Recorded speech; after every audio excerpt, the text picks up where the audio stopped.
Todo aquele, pois, que ouve estas minhas palavras e as pratica, será comparado a um homem prudente, que edificou a sua casa sobre a rocha.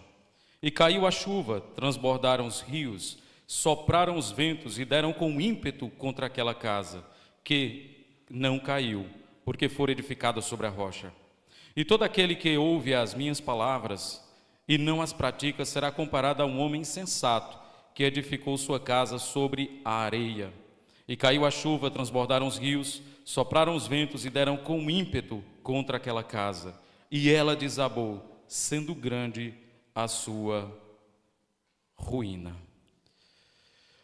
Mais uma vez reitero, o Sermão do Monte poderia ser definido como a constituição do reino de Deus. Também poderíamos dizer que o Sermão do Monte é o perfil do verdadeiro cristão, ou perfil do cidadão do reino, como dizia o Dr. Lloyd Jones. E também poderíamos afirmar que o Sermão do Monte é o sermão da contracultura cristã, como dizia o Dr. John Stott. Então nós temos aqui um sermão muito importante de todos os sermões que Jesus pregou, onde ele mostra as evidências, os sinais e as manifestações de alguém que de fato pertence ao reino de Deus.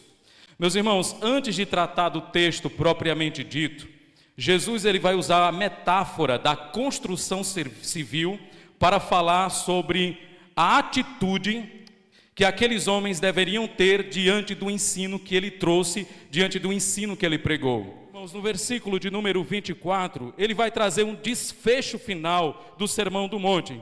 Ele vai falar sobre uma parábola da construção civil, onde ele vai falar sobre 2 construtores, 2 alicerces, 2 casas e 2 destinos finais. Mais uma vez, para você gravar na sua mente, ele vai falar sobre 2 construtores, 2 alicerces, 2 casas e 2 destinos finais.